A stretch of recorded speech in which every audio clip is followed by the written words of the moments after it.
చేయి విడువుని దేవుని కనికరం ప్రేమ. కాబట్టి గమనించాలి, మనం చాలా సార్లు కనికరము పొందాలని అనుకుంటూ ఉంటాం, అవునా కదా? ఎక్కువ మనం కనికరింపబడాలని ఆశపడుతూ ఉంటాం. ఎక్కడికైనా వెళ్ళాలి అనుకోండి, వెళ్ళినప్పుడు అధికారుల దగ్గరికి అమ్మారో దగ్గరికి వెళ్ళాలి అనుకోండి, అమ్మారోతో మనం కనికరము కోరుకుంటాం, అవునా కదా? కోరుకుంటామా లేదా? పిల్లలు తల్లిదండ్రులు కనికరము కోరుకుంటారు. ఏంటి రకరకాల కనికరాలు ఉన్నాయి, అవునా కదా? పిల్లలు తల్లిదండ్రులు కనికరం ఏంటి అంటే, ఫీజులు బాగానే కడుతున్నారు, బుక్స్ బాగానే కొంటూ ఉన్నారు, అన్నీ బాగానే ఉన్నాయి, కానీ వాళ్ళ కనికరం ఏంటి? Pocket money. కాబట్టి మా అమ్మ కనికరిస్తే బాగుండు, మా నాన్న కనికరిస్తే బాగుండు అని అనుకుంటూ ఉంటాం. ఇప్పుడు మనం కూడా దేవుని కనికరము పొందుకునేవారుగా ఉందా? ఆమేన్, హల్లెలూయా. దేవుడు చెప్తున్నాడు, ఎన్నడూ చేయడు అని కనికరాన్ని దేవుడు మనకి ఇస్తాడంట. ఒకవేళ దేవుని చెయ్య పట్టుకోకుండా, లేకపోతే దేవుని సన్నిధిలో లేకుండా ఉంటే ఆయన కనికరము ఎన్నడూ మన పైన చూపడదు. చూడండి, కనికరం అనేది దేవుని అద్భుతమైన లక్షణాల్లో ఒకటి. కనికరం అనేది దేవుని అద్భుతమైన లక్షణాలలో ఒకటి. కనికరం ప్రియమైన దేవుని బిడ్డలారా, దేవుడు కనికరము, దయ, దాక్షిణ్యత, విస్తారమైన కృపా సత్యములు గల దేవునిగా బయలుపరుచుకుంటూ ఉంటాడు. ప్రియమైన దేవుని బిడ్డలారా, ఏంటంటే దేవుడు కనికరమును, దయ, దాక్షిణ్యమును, విస్తారమైన కృపా సత్యములు గల దేవునిగా బయలుపరుచుకుంటున్నాడు. కనికరం అనగా అర్థం ఏంటంటే సహాయముతో కూడిన జాలి. కనికరం అనగా సహాయముతో కూడిన జాలి. కాబట్టి కనికరం పడితే సరిపోలా. మన దేవుడు కనికరం పడితే మనకేమి జరగదు, అవునా కదా? అయ్యో, మనమే వెళ్తూ ఉంటాం, కనికరమే పడతాం, కనికరమే పడతాం. మనుషులు కాబట్టి కనికరముతో కూడిన జాలి పడాలి మనం. ప్రతి ఒక్కరూ కనికరింపబడతారు. ఎందుకంటే ఇప్పుడు మీరు 22 సంవత్సరాల బాబు చనిపోయాడని అనేక మంది వచ్చి వాళ్ళ కుటుంబం పైన కనికరింపబడ్డారు. ఎందుకు కనికరించారు అంటే, అయ్యో, భారత కాలము బతకవలసిన కుమారుడు చనిపోయాడు అని ఆ కుటుంబానికి, అయ్యో, వాళ్ళ అమ్మ నాన్న తాత మామ బ్రతికున్నారు, వాళ్ళ కంటే ఎక్కువగా బ్రతకవలసిన జీవితం ఉన్న ఈ కుమారుడు చనిపోయాడని మనం అందరూ ఏం చేస్తామే అంటే కనికర పడుతూ ఉంటాం. అయితే దేవుడు కూడా కనికరపడ్డాడు. అయితే దేవుడికి ఉన్నది మనకి లేదంటే అంటే ప్రియమైన దేవుని బిడ్డలారా, కొన్ని విషయాలు మనం నేర్చుకుందాం. యేసు నాయను విధవరాల పైన కనికరపడ్డాడు. యేసు నాయను విధవరాల పైన కనికరపడ్డాడు. కనికరపడి జాలి పడ్డాడు. ప్రియమైన దేవుని బిడ్డలారా, జాలి పడగానే ఏమైంది? ఆ పాడిని ముట్టగానే ఎవరు లేచారు? చూడండి, ఒకసారి చదువుదాము. లోకాసు వార్త 7వ అధ్యాయం 13వ వచనం. లోకాసు వార్త 7వ అధ్యాయం. ప్రభువు ఆమెను చూచి ఆమె యందు కనికరపడి ఏడవద్దని ఆమెతో చెప్పి పాడిని ముట్టగా.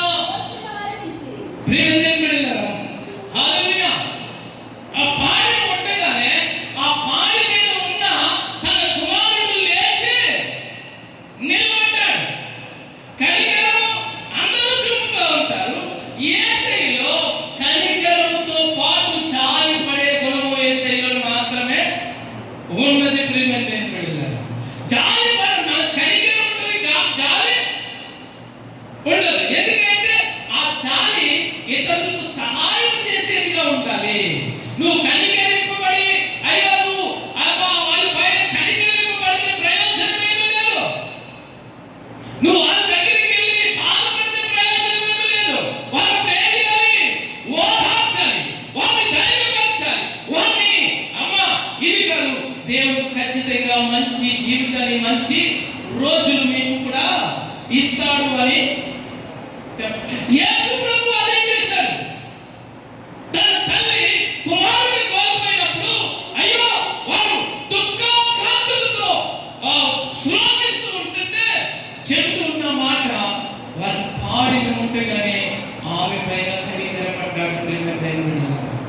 ఆ విధంగా మనం కనికరం పొందుకోవాలి.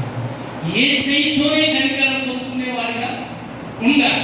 మనకున్న ప్రౌడ్నెస్ ఏంటంటే పర్వాలేదు, నేను భక్తి పరుని, ప్రార్థన పరుని, కాబట్టి నేను మంచిగా బైబిల్ చదువుతున్నాను, మంచిగా వాక్యమును ప్రకటన చేస్తున్నాను, మంచిగా బోధించగలుగుతూ ఉన్నాను, కాబట్టి నాకేంటి అనే అహం మనలో ఉండకూడదు. యేసయ్య అందరికంటే గొప్ప ప్రసంగికుడు. యేసయ్య ముందు ఏ ఒక్కరు కూడా నిలవలేరు. అయినప్పటికీ ఆయనే స్వయంగా ఆయనే ఏం చెప్తున్నాడు? కనికరపడుతూ ఉన్నాడు. యేసయ్య కంటే గొప్ప ప్రసంగికులు ఉన్నారంటే లేదు. కాబట్టి యేసయ్య లాంటి ఆయనే చెబుతూ ఉంటే, యేసయ్య అలాంటి ఆయన కాదు, యేసయ్య చెప్తుంటే మరి మనం ఎట్టుకోదాం? ఒక్కసారి జ్ఞాపకం చేస్తూ మన భక్తి ఎంత, మనం చేసేది ఏంటి అనేది ఒక్కసారి ఆలోచించాలని ప్రభు పేరిట మీకు మనవి చేస్తూ ఉన్నాను. చూడండి, ఆ కీర్తన గ్రంథము, తండ్రి తన కుమారుని ఎడల జాలిపడినట్లుగా దేవుడు మన ఎడల జాలిపడుతున్నాడు. కీర్తన గ్రంథం 103వ కీర్తన 13వ వచనం. తండ్రి తన కుమారుని ఎడల జాలిపడినట్లు దేవునికి స్తోత్రము. జాలి ఎవరిపైన పడతారు? కనికరం అందరూ చూస్తారు. అర్థమైందండి నా మాట, నా పాయింట్ మీకు అర్థమైందా? ప్రియమైన దేవుడు, జాలి అనేది, కనికరం అనేది, కనికరం అనేది అందరూ పడుతూ ఉంటారు. తండ్రి తన కుమారుని ఎడల, ఎవరి ఎడల? దేవుని యందు భయభక్తులు కలిగి ఉన్న వారి ఎడల జాలి పడతాడంట. ఆమేన్, హల్లెలూయా. ప్రియమైన దేవుడు, ఒకవేళ ఇస్కరియోతు యూదా కూడా యేసయ్య అంటే నాకెంతో ప్రాణం అని ఉంటాడు. మనం లేని దాన్ని బైబిల్లో రాయబడలేదు కానీ అనే ఉంటాడు కదా. ఎందుకంటే ఆయన మెప్పు పొందాలి, శిష్యుల కంటే మెప్పు పొందాలి. ఆయన ఆ మాట శైలి లేకపోతే ఆయన గురించి రాయబడిన ఆ తీరు మనం ఆలోచన చేయగలిగితే చూడండి, మనం అన్నం వండుతూ ఉన్నప్పుడు మెతుకులన్నీ మెత్తగా ఉన్నాయి, ఆ ఉడికిగా లేదని చూడం, ఒక మెతుకుని మాత్రమే చూస్తూ ఉంటాం. అవునే కదా? యేసయ్య కూడా ఎవరి ప్రవర్తన ఏ విధంగా ఉన్నదో, ఎవరి ఆలోచన ఏ విధంగా ఉన్నదో అంతా చదవనవసరం లేదు. యేసయ్య మనమైతే చదవాలి.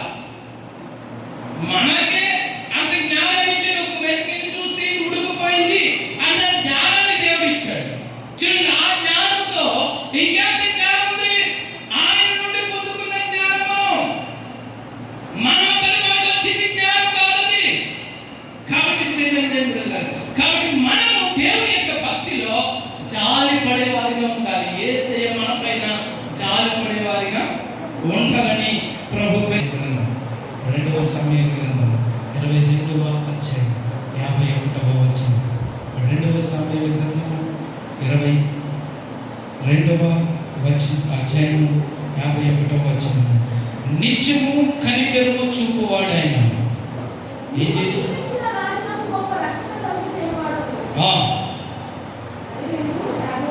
51. నీవు నియమించిన రాజునకు గొప్ప రక్షణ కలుగజేసేవాడు. దేవునికి స్తోత్రము కలుగును గాక. ఎవరికి కనికరం చూస్తున్నాడంట? అభిషేకింపబడిన వాడు. అభిషేకింపబడిన వాడి ఎడల నిత్యము కనికరం చూస్తాడంట.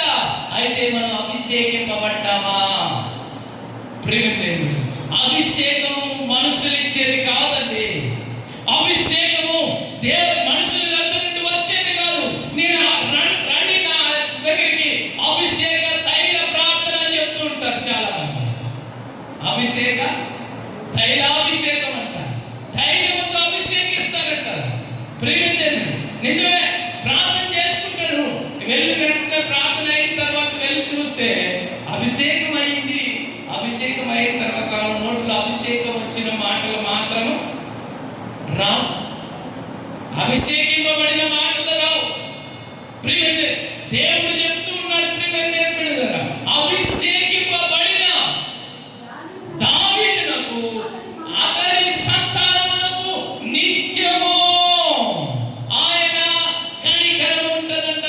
ఆమేన్, హల్లెలూయా. ప్రియమైన అభిషేకింపబడాలి. ఎలా దేవుని సన్నిధిలో ఎలా నువ్వు జీవిస్తున్నావు అనేది ఒక్కసారి జ్ఞాపకం చేసుకోమని ప్రభు పేరిట మనం చేస్తూ ఉన్నాను. ప్రేమైన బిడ్డలారా, ఇక 2 విషయాలు చెప్పి నేను ముగిస్తాను. వచ్చే వాళ్ళు కంటిన్యూ చేస్తాను. ప్రేమైన బిడ్డలారా, ప్రేమైన బిడ్డలారా, చూడండి, అదే లోకాసు వార్త మొదటి అధ్యాయము 50వ వచనం. లోకాసు వార్త మొదటి అధ్యాయము 50వ వచనం.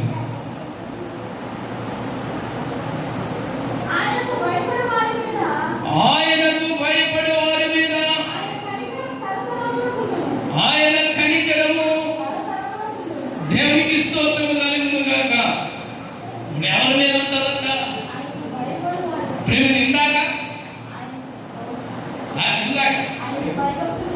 భయభక్తులు కలిగిన వారికి ఆయన సంతతికి కూడా నిత్యము అభిషేకింపబడిన వారికి అభిషేకింపబడి ఉండాలి. ఆయన యందు భయభక్తులు కలిగిన వాడిగా మనము ఉండాలని ప్రభు పేరిట మనం చేస్తూ ఉన్న ప్రియమైన బిడ్డలారా, ఆ విధముగా ప్రభు సన్నిధిలో మనం జీవించినప్పుడు, ఆ విధముగా ప్రభువుని మహిమపరిచినప్పుడు, ఆ విధముగా ప్రభువుని గణపరిచినప్పుడు ప్రియమైన బిడ్డలారా, ఖచ్చితంగా పరిశుద్ధాత్మ దేవుడు మన ఎడల ఆయన కృప ఉంచుతాడని ప్రభు పేరిట మనం చేస్తున్నాం. మరొకసారి చదువుదాం అదే మాటని. ఆయనకు భయపడే వారి మీద ఆయన కనికరము తరతరములకు ఉండను. ప్రేమైన బిడ్డలారా, ఇప్పుడు ఏం చేయాలి? ఆయనకు భయపడాలి. ఒకటి, అభిషేకింపబడిన నీవు ప్రేమ ఎందుకు భయపడాలి అంటే, దేవుడు నన్ను అభిషేకించాడు. మనుషులకు కాదు భయపడేది, మనుషులకు దేవుడు నాతానని అభిషేకించాడు. దేవుడు నాతానని అభిషేకించాడు. అభిషేకించిన తర్వాత అయ్యో నేను ఎలాగెళ్ళాను రాజు దగ్గర, రాజు తప్పు చేశాడు, ఆయనకి వెళ్తే నా తల నా మెడకాయ మీద ఉండదు. నేను రాజు దగ్గరికి వెళ్ళి ఏమని చెప్పను? నేను మనుషులుగా కాదు నిన్ను అభిషేకించింది. నేను రోషము గల దేవుడిని నిన్ను నేను అభిషేకించాను. ఎల్లో రాజుతో చెప్పు, ఈ విధంగా చెప్పమన్నాడు. వెళ్ళాడు. ధైర్యం కలిగి ధైర్యముతో దేవుని నిజంగా దేవుణ్ణి అభిషేకింపబడుతున్నాను. లోకం చూస్తే చాలా భయంకరంగా ఉంది. 500 మంది అంట పాస్టర్ గారికి, 500 మంది అంట పాస్టర్ గారికి సంఘం. 500 మంది సంఘాన్ని విడిచిపెట్టేసి గర్వాపస్కి పోయి ఏసీ ఏసీ దేవుడే కాదని చెప్తున్నాడు. ఎంత అంటే ఆయన అభిషేకింపబడిన వాడా కాదు. మసిపూసి మారేడికాయలు చేసి ప్రభుని నిజముగా ప్రభువుని అంగీకరించిన వాడు, నిజముగా ప్రభు వాక్యాన్ని వెంబడిస్తుంటే, ప్రకటన చేస్తుంటే ప్రాణము పోయినా మొన్న జేమ్స్ గారు చెప్తున్నారు, అంబేద్కర్ నగరంలో కూడా ఉన్నారంటే ఎవరు అలాంటి వారు. నాకు సంతోషం అనిపించింది. నీకు ఉద్యోగం ఇస్తానమ్మా, నువ్వు బొట్టెట్టినట్టే నాకు అవసరం అవుతాను. అటువంటి అభిషేకం మనకు కావాలి, అటువంటి పట్టుదల, అటువంటి భక్తి మనకి కావాలండి. ఆశ చూపిస్తే వెళ్ళిపోయే భక్తి ఎందుకు మనకి రాదు. ఇప్పుడు సంతోషంగానే ఉంటుంది, ఇప్పుడు బాగా ఆనందంగా ఉంటుంది. అవి ఈ లోకాన్ని విడిచిన తర్వాత ప్రేమ జరగబోయే సంగతులను మనము తలపోసుకుంటే ప్రేమ నిజంగా మనం స్థిరపరచబడాలి అంటే చివరికి మాటను చదువుకొని ముగించుకున్నాం. ప్రేమ 2 సార్లు 7వ అధ్యాయం 12వ వచనం. 2 సమూయేలు 7వ అధ్యాయం 12వ వచనం.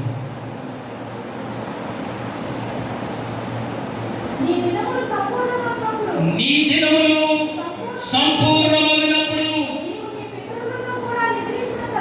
తరువాత హెచ్చించి దేవునికి స్తోత్రము కలుగును గాక. అలా ఉండాలండి మన భక్తి. ఆమేన్, హల్లెలూయా.